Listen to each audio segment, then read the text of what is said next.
오늘 하나님께서 우리에게 주시는 말씀은 구약 성경 룻기 4장 1절 말씀입니다. 구약 406쪽입니다.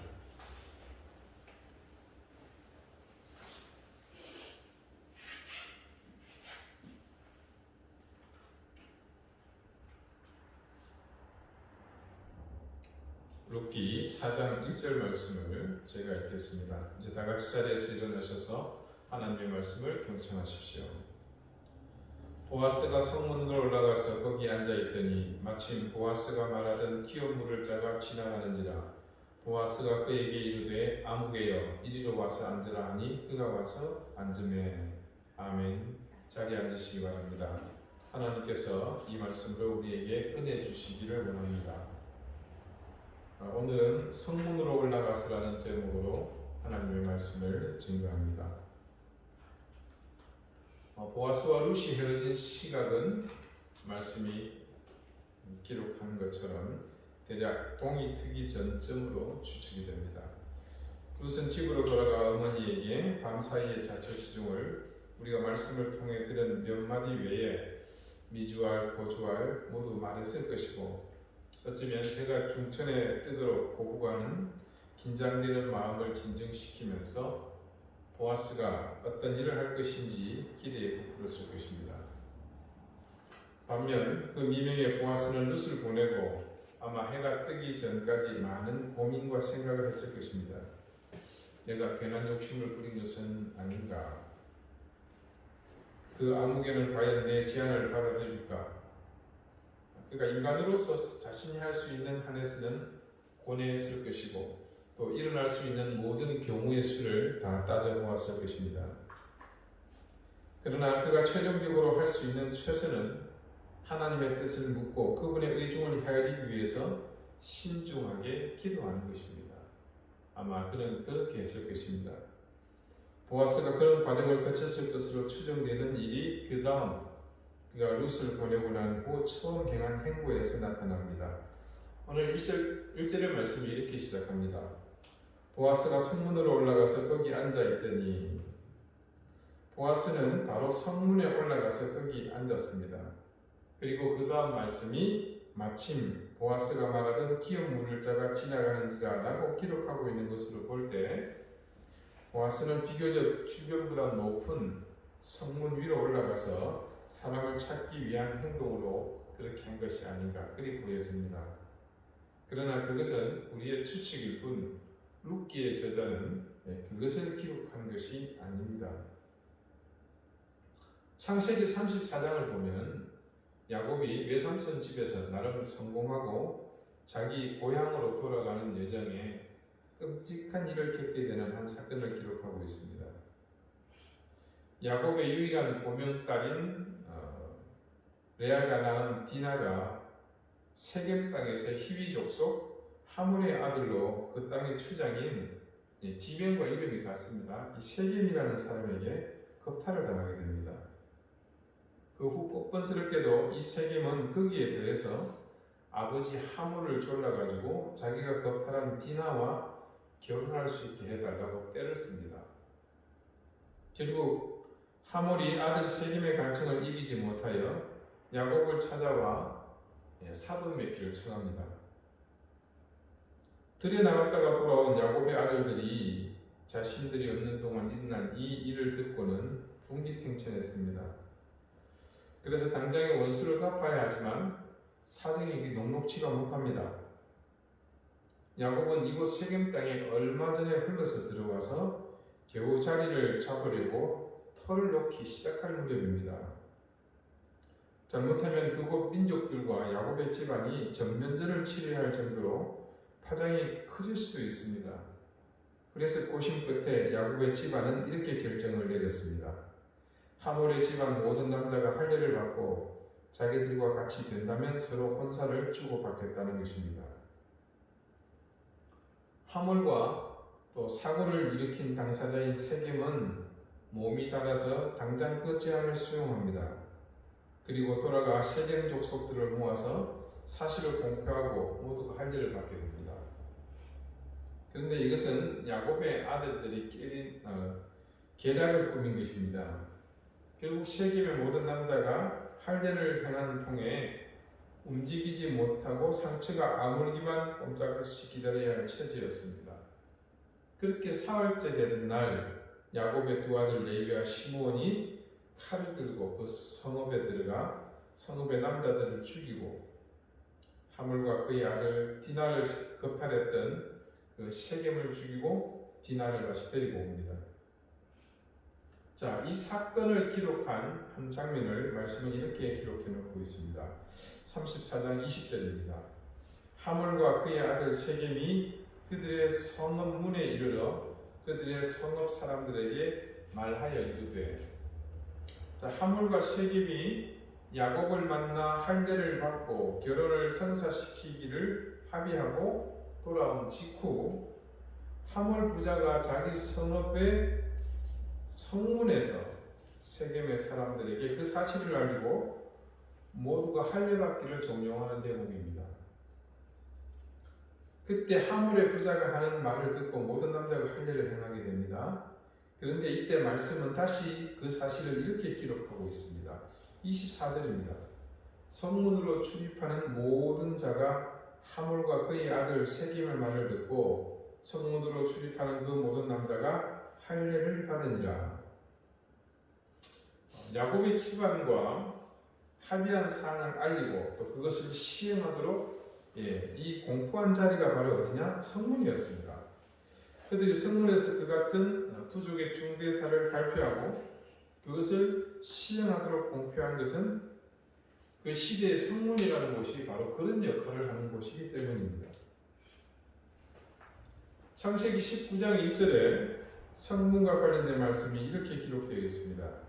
저녁 때에 그 두 천사가 소돔에 이르니 마침 롯이 소돔 성문에 앉아 있다가 그들을 보고 일어나 영접하고 땅에 엎드려 절하며. 자, 여기서 성문에 앉아라고 기록된 말씀을 영어 성경은 sitting in the gateway of the city라고 번역하고 있습니다. 자, 이 영어 표현에서 관용국으로 쓰는 한 가지가 있습니다. gateway of the city입니다. 자, 이건 말 그대로 하면 그 성읍의 문이 출입문이란 말이거든요. 그런데 이거는 법정이라는 말입니다. 재판정이라는 말입니다. 고대 법정이 사람들의 출입이 잦은 성문 앞 광장에서 개설된 데서 유래한다고 합니다.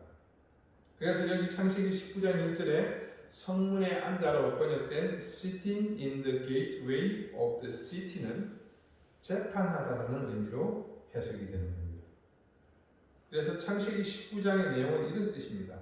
아브라함의 조카 롯이 아브라함의 간청으로 소돔과 고모라를 멸망시키려는 하나님의 계획 중에 구원을 받을 수 있도록 천사를 보내게 됩니다.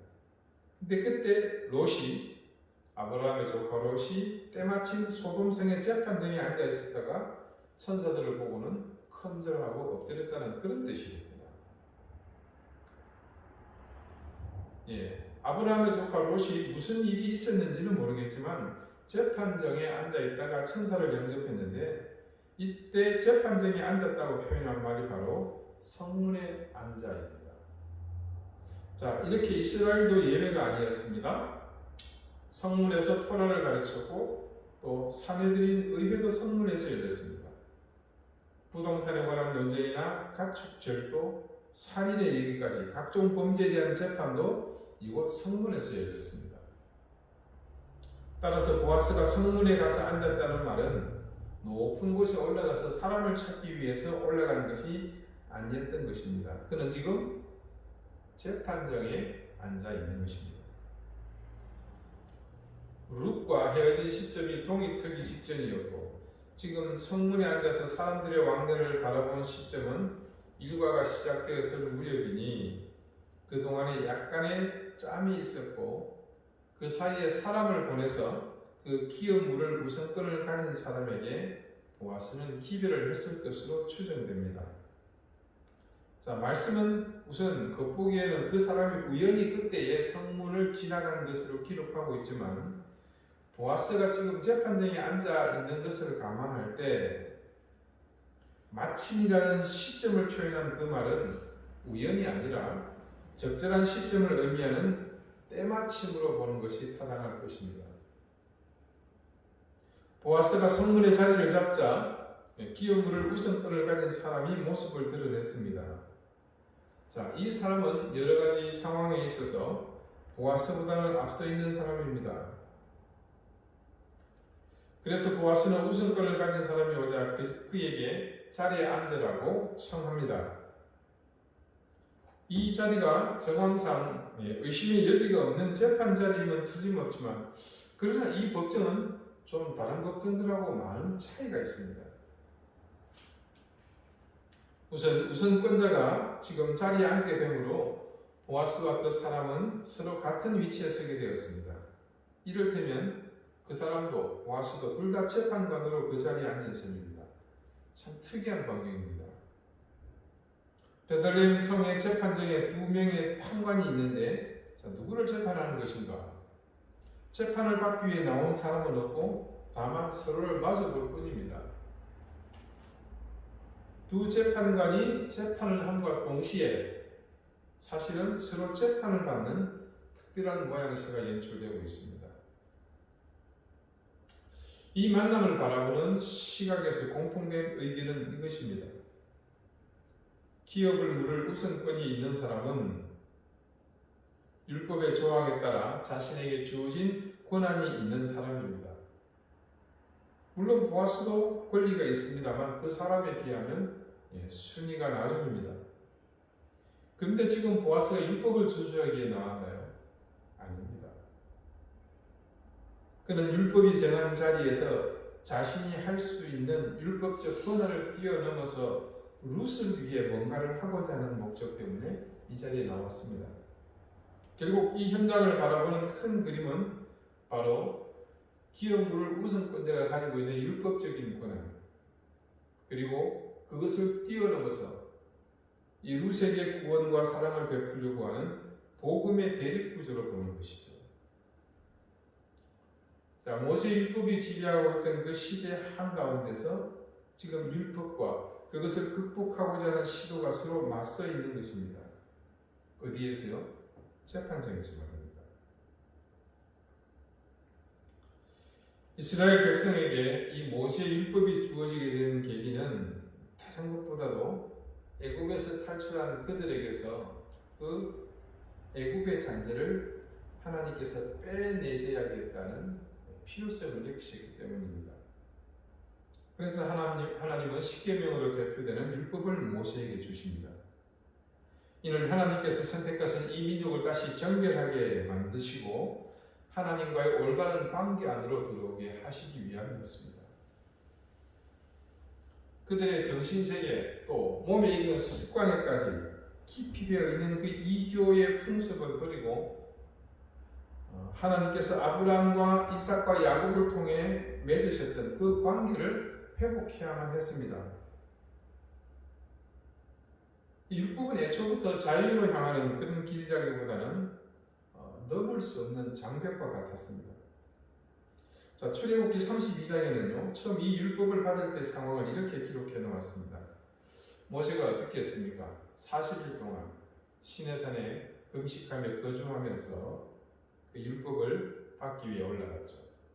그때 그 산 아래에서는 무슨 일이 벌어졌습니까? 일어나라, 우리를 위하여 우리를 인도할 신을 만들라. 이 모세 곧 우리를 애굽 땅에서 인도하여 낸 사람은 어찌 되었는지 알지 못함이니라. 우리가 40일 동안 두문불출하니 사람들이 지쳤죠. 그리고 금부치를 모아서 송아지 형상을 만들지 않습니까? 그때 그 유명한 말, 이것이 우리를 인도하여 낸 여호와라. 하나님이 이 사실을 보시고 크게 진동하셨습니다. 그리고 모세에게 이 짓을 벌인 이스라엘을 어떻게 하시겠다고? 진멸하시겠다고 말씀하십니다. 모세는 하나님께 백성들을 살려달라고 간청했습니다. 다행히 하나님이 그 간청을 들어주십니다. 산에서 내려온 모세는 그 광경을 보고 대노하며 하나님께서 써주신 계명을 적은 그 두 돌판을 던져서 깨뜨려버립니다. 그때 이 사건으로 모세가 레위인들을 통해 그들을 처단하는데 그날에 3,000명가량이 죽임을 당했다고 성경은 기록하고 있습니다. 자, 그러니까요, 모세의 율법은 이 3천 명의 죽음을 통해서 태어나게 된 것입니다. 하나님의 법은 거룩하며 변명이나 조정을 허락하지 않습니다. 하나님께서는 율법에 대한 타협을 허용하지 않으시며 인간의 수준에 맞추기 위해 기준을 낮추시지도 않으십니다. 그래서 이 율법으로 끝났다면 오늘 우리는 여기에 존재할 수가 없습니다. 하나님은 그 가운데서도 자신의 백성을 위해 한없는 사랑과 자비를 베푸시고 그것을 통해 길이 없는 곳에 새로운 길을 내시게 되죠.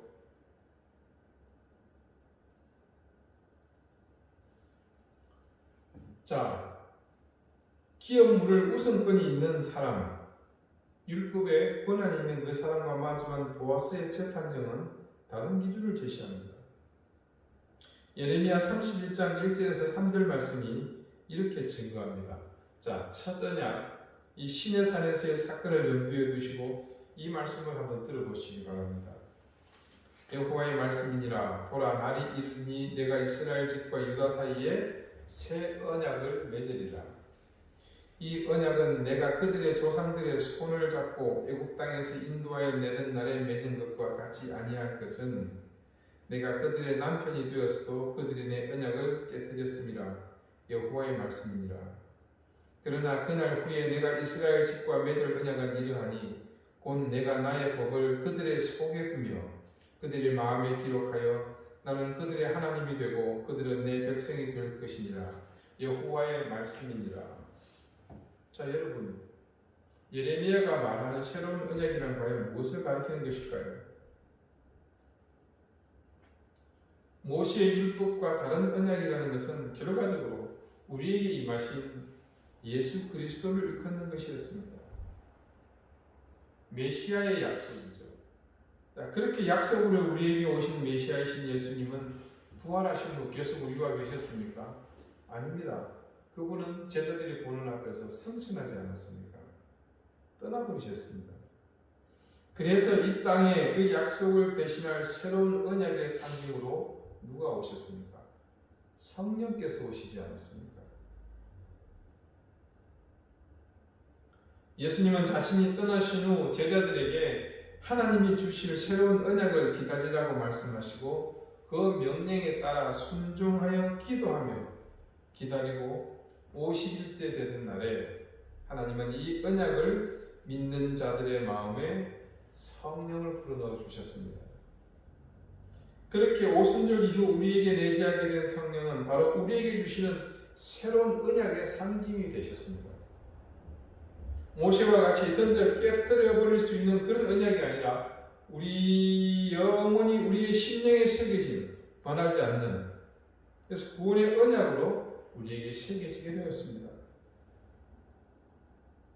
그렇다면 첫 율법이 주어졌을 때 3,000명의 사람이 모세와 레위 자손의 손에 죽임을 당했던 것과 대조적으로 이 새로운 언약이 주어질 때는 어떤 일이 일어났습니까? 오순절 성령의 강림 특권과 관련하여 사도행전 2장 41절에 기록된 말씀입니다. 그 말을 받은 사람들은 세례를 받으며 이날에 신도의 수가 3,000이나 더하더라.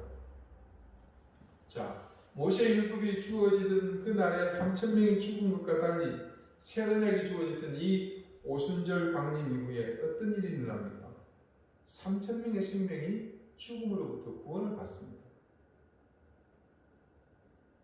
즉 율법은 죽음을 수반하지만 새 언약은 구원, 즉 생명을 낳게 됩니다.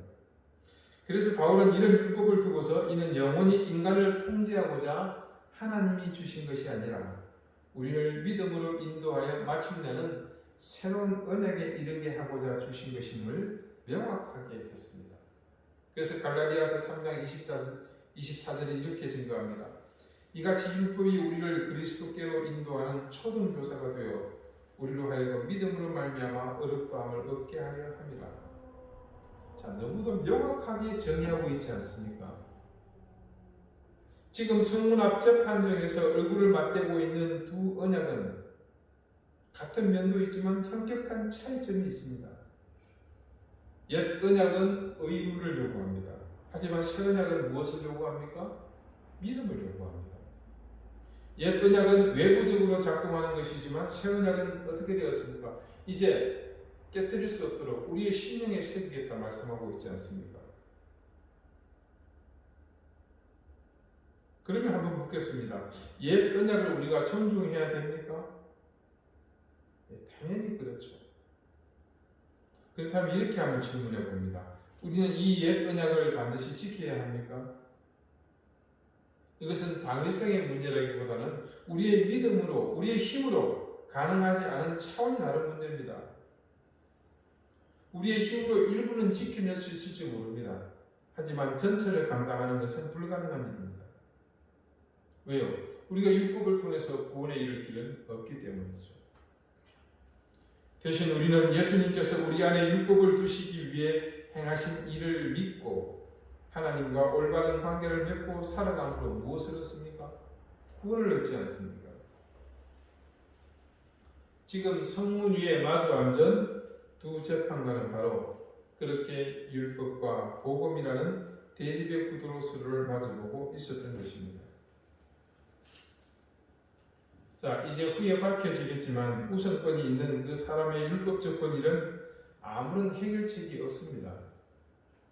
당사자인 루스에게도 결코 바람직하지 않은 결과로 이어질 것이지만 실제로 우선권이 있는 그 사람도 그대로 실현도 잘 엄두가 나지 않습니다.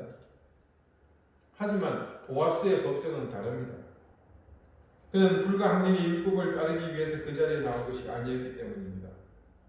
보아스가 기대하는 것은 율법보다 더 근본에 있는 하나님의 은혜와 자비입니다. 그리고 보아스 스스로는 느끼지 못하겠지만 지금껏 보았던 보아스 주변의 사람들이 느끼고 있는 그가 가진 하나님을 닮은 성품이 부족하지만 거기에 더해지려고 합니다. 과연 하나님은 이 법정에서 어떤 판결을 내리실까요? 그 밤, 그 엄청난 일이 지나고 난 아침은 이렇게 더 엄청난 일이 기다리고 있었습니다. 저는 개인적으로 어떤 큰 의도를 가지고 이 룻기의 말씀을 설교하기 시작한 것은 아니지만 한 장 한 장 그리고 거기에 더하여 매 장의 각 구절에 너무나 많은 것들이 담겨 있는 것을 보고 적잖이 놀랐습니다. 자, 아버지와 딸 사이에서 태어난 아이가 시조가 된 민족입니다. 그 모압에 버림받은 이 모압족 속의 한 여인이 왜 콧대 높고 교만하기 이를 데 없으며 허망한 자신감으로 충만한 이스라엘 사람들 역사의 초창기에 그 중심에 당당히 들어가 있는지 그 이유를 차츰차츰 깨닫게 되었습니다. 모압 여인인 룻은 율법과 복음의 중요한 지침이 되는 사람이었습니다. 룻의 존재가 이스라엘 한가운데서 분명하게 자리 잡고 있다는 것은 그들이 율법적인 삶이 아닌 하나님의 자비와 인자에 목말라 하는 새로운 언약에 대해 얼마나 간절함이 있었는지를 대변하고 있는 그런 인물이었던 것입니다. 그리고 더 나아가 그녀가 메시아이신 예수님의 조상이 되었다는 사실만으로 아직도 예수님을 메시아로 인정하지 않는 유대인들의 허무가 또한 절실히 느껴지는 부분이기도 했습니다. 기억하십니까? 나오미가 보아스가 쉬지 않을 것이라고 말했던 것을 말입니다. 보아스는 생명을 살리기 위해 그가 스스로 자신의 힘으로 극복할 수 없는 그 율법의 장벽 앞에서 하나님을 향해 생명과 구원의 길을 열어달라고 지금 판을 벌였습니다.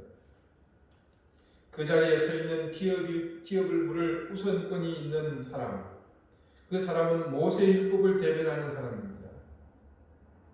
그러므로 이제 그 재판의 결정은 하나님의 몫입니다. 그리고 보아스는 분명 확신했을 것입니다. 우리 하나님은 생명의 하나님이시기에 결코 이 법정에서 이겨서는 안 되는 분인 것을 말입니다.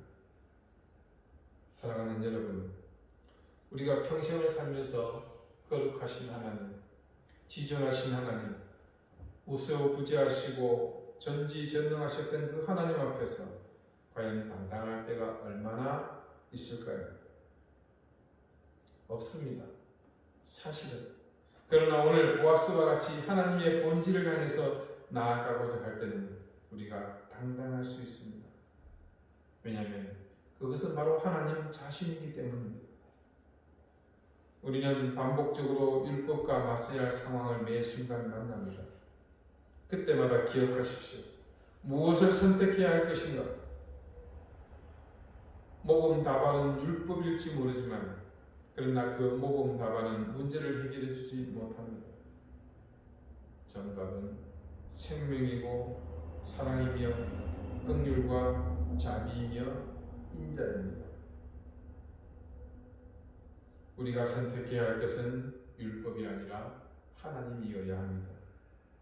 그 하나님께서 다양한 모습으로 드러나고 있는 그 답안을 선택해야만 우리가 진정 은혜의 길, 사랑의 길, 생명의 길로 나아갈 수 있습니다. 오늘도 수많은 선택과 고민 앞에 서 있는 여러분에게 저는 자신 있게 말합니다. 율법은 정답이 아닙니다. 하나님을 선택하십시오. 그곳에 길이 있습니다. 기도드리시겠습니다. 하나님, 우리는 하나님이 주신 단순한 명령이 있음에도 우리를 수없이 많은 율법과 제도 속에서 스스로 올가매며 살고 있습니다. 그 시각으로 타인을 재단하고 비판하기도 하며 심지어 자신도 그 올무 속에서 벗어나지 못합니다. 하나님은 우리를 자유하게 하시기 위해서 진리를 주셨고 은혜의 복음 속에서 더 큰 자유와 기쁨을 누리게 하셨습니다.